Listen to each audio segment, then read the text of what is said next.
Coronavirus, au nom de son père, un habitant de Wuhan accuse les autorités chinoises d'avoir minimisé la maladie. Je n'ai plus peur. Pour avoir perdu son père au tout début de l'épidémie, un habitant de Wuhan accuse les autorités chinoises d'avoir minimisé la maladie et tardé à réagir, au prix de nombreuses vies. La métropole de 11 millions d'habitants, où le nouveau coronavirus a fait son apparition à la fin de l'an dernier, sort petit à petit de son confinement, qui doit être entièrement levé mercredi. Cherchant à faire oublier les débuts chaotiques de l'épidémie, Pékin se vante d'être parvenu à enrayer la contagion, qui s'est répandue dans le monde entier, comme une traînée de poudre. Mais pour Monsieur Zhang, la victoire en vue a un goût amer. Le quinquagénaire raconte à l'AF qu'il a accompagné son père à l'hôpital en janvier dernier, pour une opération légère, juste avant que Wuhan soit mise en quarantaine. Quelques jours plus tard, le patient décédait du Covid-19. Accusant les autorités de mensonges et d'incompétence dans la gestion du virus, il attend des explications. « Je n'ai plus peur », dit l'homme, qui assure avoir contacté en vain la mairie de Wuhan. « Je veux connaître la vérité. » Monsieur Zhang ne donnera pas son nom complet en raison des conséquences à attendre, pour ceux qui parlent à la presse étrangère. Degré à lire aussi, le point sur les hospitalisations pour cause de coronavirus ce vendredi 3 avril. Comme lui, des proches de victimes déversent leur colère sur les réseaux sociaux, accusant le régime du président Xi Jinping de sous-estimer le bilan de l'épidémie. Combien de familles ont été dévastées par un fléau qui aurait pu être arrêté, s'interroge une veuve wuhanaise, qui traite le pouvoir de criminel sur le réseau social Weibo. Si l'apparition d'un nouveau virus a été constatée début décembre, des médecins de Wuhan ont été réprimandés à la fin de ce même mois pour avoir donné l'alerte sur sa dangerosité. Il a fallu attendre le 20 janvier pour que les autorités sanitaires annoncent sa capacité de transmission interhumaine, juste avant la mise en quarantaine de la ville. Entre-temps, des millions de personnes avaient quitté la ville, propageant la maladie dans le reste du pays et du monde. Le père de Monsieur Zhang, lui, est tombé malade peu après son opération. Il devait décéder peu après son admission dans un service pour patients en quarantaine. « Je suis hanté par les remords. L'emmener ici, c'était le mener à la mort », raconte le fils, convaincu que son père a contracté la maladie lors de son hospitalisation. En dehors de la Chine, Pékin fait face à des doutes croissants sur le nombre exact de victimes, y compris de la part du président américain Donald Trump. Selon les derniers chiffres officiels, la maladie a contaminé près de 82 000 personnes en Chine, dont plus de 3 300 mortellement, un bilan désormais très inférieur à celui de pays comme l'Italie, l'Espagne et les États-Unis. Pékin laisse entendre que son système politique autoritaire a permis de juguler rapidement l'épidémie. Mais le mécontentement populaire a aussi fait son apparition à Wuhan début mars, lorsque la visite d'une responsable du régime communiste a été troublée par des quolibets d'habitants confinés. Aucune enquête officielle n'a été annoncée concernant les responsabilités dans le déclenchement de la pandémie et le pouvoir s'est contenté jusqu'à présent de limoger des responsables locaux. Pas suffisant pour Monsieur Zhang, qui a trouvé du réconfort en ligne auprès d'autres proches de victimes. Certaines familles ont perdu 3 personnes, témoigne-t-il. Mais Internet n'est pas sans risque en Chine, et le groupe auquel il participait a été infiltré par la police qui a convoqué le principal animateur cette semaine, raconte-t-il. Peu après son décès, son père était incinéré en l'absence de la famille, confiné comme le reste de la ville. Maigre, tendu et le visage couvert d'un masque pendant son entretien avec l'AF, Monsieur Zhang résiste à présent à la pression des autorités, qui lui demandent de venir récupérer les cendres afin de les enterrer. L'homme ne veut pas se plier aux nouvelles règles, qui imposent à la famille de faire une demande officielle d'accès au cimetière, et d'y être accompagné par des fonctionnaires. C'est de la surveillance, dit-il. Les autorités justifient ces mesures par la nécessité d'éviter les rassemblements et tout risque de contagion. Des proches de victimes exigent une enquête officielle et des sanctions pour les coupables, résume Monsieur Zhang.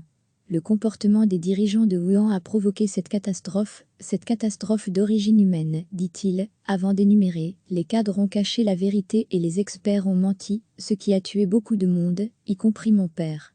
Il est mort, mais je suis toujours en vie. Il me faut une explication.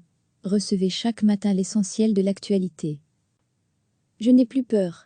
Pour avoir perdu son père au tout début de l'épidémie, un habitant de Wuhan accuse les autorités chinoises d'avoir minimisé la maladie et tardé à réagir, au prix de nombreuses vies. La métropole de 11 millions d'habitants, où le nouveau coronavirus a fait son apparition à la fin de l'an dernier, sort petit à petit de son confinement, qui doit être entièrement levé mercredi. Cherchant à faire oublier les débuts chaotiques de l'épidémie, Pékin se vante d'être parvenu à enrayer la contagion, qui s'est répandue dans le monde entier, comme une traînée de poudre. Mais pour Monsieur Zhang, La victoire en vue a un goût amer. Le quinquagénaire raconte à l'AF qu'il a accompagné son père à l'hôpital en janvier dernier pour une opération légère, juste avant que Wuhan soit mise en quarantaine. Quelques jours plus tard, le patient décédait du Covid-19.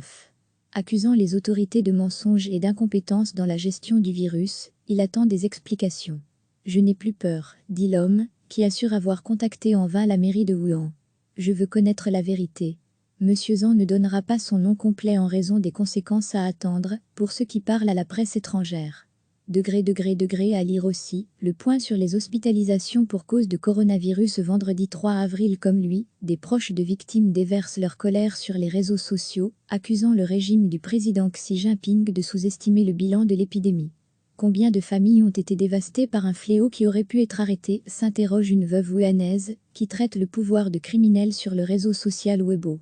Si l'apparition d'un nouveau virus a été constatée début décembre, des médecins de Wuhan ont été réprimandés à la fin de ce même mois pour avoir donné l'alerte sur sa dangerosité.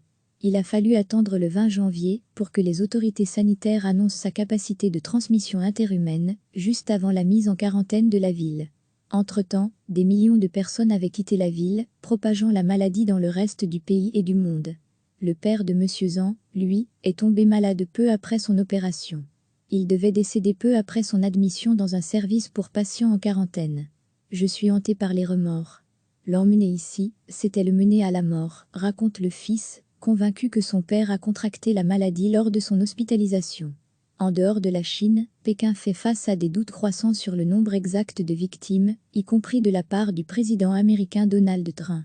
Selon les derniers chiffres officiels, la maladie a contaminé près de 82 000 personnes en Chine, dont plus de 3 300 mortellement, un bilan désormais très inférieur à celui de pays comme l'Italie, l'Espagne et les États-Unis. Pékin laisse entendre que son système politique autoritaire a permis de juguler rapidement l'épidémie. Mais le mécontentement populaire a aussi fait son apparition à Wuhan début mars, lorsque la visite d'une responsable du régime communiste a été troublée par des quolibets d'habitants confinés. Aucune enquête officielle n'a été annoncée concernant les responsabilités dans le déclenchement de la pandémie et le pouvoir s'est contenté jusqu'à présent de limoger des responsables locaux. Pas suffisant pour Monsieur Zhang, qui a trouvé du réconfort en ligne auprès d'autres proches de victimes. Certaines familles ont perdu 3 personnes, témoigne-t-il. Mais Internet n'est pas sans risque en Chine, et le groupe auquel il participait a été infiltré par la police qui a convoqué le principal animateur cette semaine, raconte-t-il. Peu après son décès, son père était incinéré en l'absence de la famille, confiné comme le reste de la ville. Maigre, tendu et le visage couvert d'un masque pendant son entretien avec l'AF, Monsieur Zhang résiste à présent à la pression des autorités, qui lui demandent de venir récupérer les cendres afin de les enterrer. L'homme ne veut pas se plier aux nouvelles règles, qui imposent à la famille de faire une demande officielle d'accès au cimetière, et d'y être accompagné par des fonctionnaires. C'est de la surveillance, dit-il. Les autorités justifient ces mesures par la nécessité d'éviter les rassemblements et tout risque de contagion. Des proches de victimes exigent une enquête officielle et des sanctions pour les coupables, résume Monsieur Zhang. Le comportement des dirigeants de Wuhan a provoqué cette catastrophe d'origine humaine, dit-il, avant d'énumérer, les cadres ont caché la vérité et les experts ont menti, ce qui a tué beaucoup de monde, y compris mon père. Il est mort, mais je suis toujours en vie. Il me faut une explication. Cliquez sur s'abonner pour recevoir les dernières nouvelles.